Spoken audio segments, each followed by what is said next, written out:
শ্রী শ্রী রামকৃষ্ণ কথামৃত। বলরাম মন্দিরে পুনর্যাত্রা দিবসে ভক্ত সঙ্গে দ্বিতীয় পরিচ্ছেদ। ঠাকুর বারান্দার দিকে একটু গিয়া আবার ঘরে ফিরিয়া আসিলেন। বাইরে যাইবার সময় শ্রীযুক্ত বিশ্বম্ভরের কন্যা তাহাকে নমস্কার করিয়াছিল। তাহার বয়স 6-7 বৎসর হইবে। ঠাকুর ঘরে ফিরিয়া আসিলে পর মেয়েটি তাহার সহিত কথা কহিতেছেন।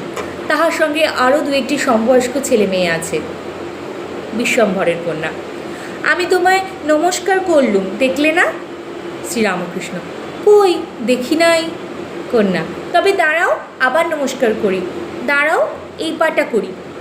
ঠাকুর হাসিতে হাসিতে উপবেশন করিলেন ও ভূমি পর্যন্ত মস্তক নত করিয়া কুমারীকে প্রতি নমস্কার করিলেন। ঠাকুর মেয়েটিকে গান গাহিতে বলিলেন। মেয়েটি বলিল, মায়েরই গান জানি না। তাহাকে আবার অনুরোধ করাতে বলিতেছে, মায়েরই বললে আবার বলা হয়। ঠাকুর তাহাদের লইয়া আনন্দ করিতেছেন ও গান শুনাইতেছেন। প্রথমে কেলুয়ার গান, তারপর আয়লো তোর খোপা বেঁধে দিই, তোর ভাতার এলে বলবে কি। ছেলেরা ও ভক্তেরা গান শুনিয়া হাসিতেছেন। শ্রীরামকৃষ্ণ: পরমহংসের স্বভাব ঠিক 5 বছরের বালকের মতো, সব চৈতন্যময় দেখে।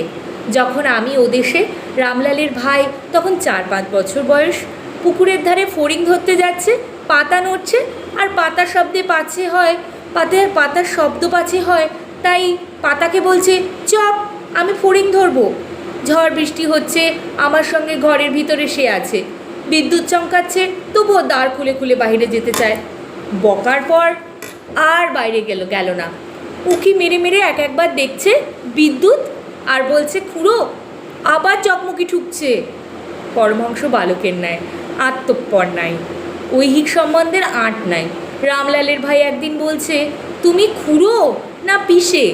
পরমহংসের বালকের ন্যায় গতিবিধির হিসাব নাই, সব ব্রহ্মময় দেখে। কোথায় যাচ্ছে, কোথায় চলছে, হিসাব নাই। রামলালের ভাই হৃদের বাড়ি দুর্গাপূজা দেখতে গেছিল। হৃদের বাড়ি থেকে ছুটকে আপনি কোন দিকে চলে গেছে। 4 বছরের ছেলে দেখে পথের লোক জিজ্ঞাসা করছে, তুই কোথা থেকে এলি? তা কিছু বলতে পারে না, কেবল বললে চালা। যখন জিজ্ঞাসা করলে কার বাড়ি থেকে এসেছিস, তখন কেবল বলে দাদা। প্রণাম ঠাকুরমা স্বামীজি।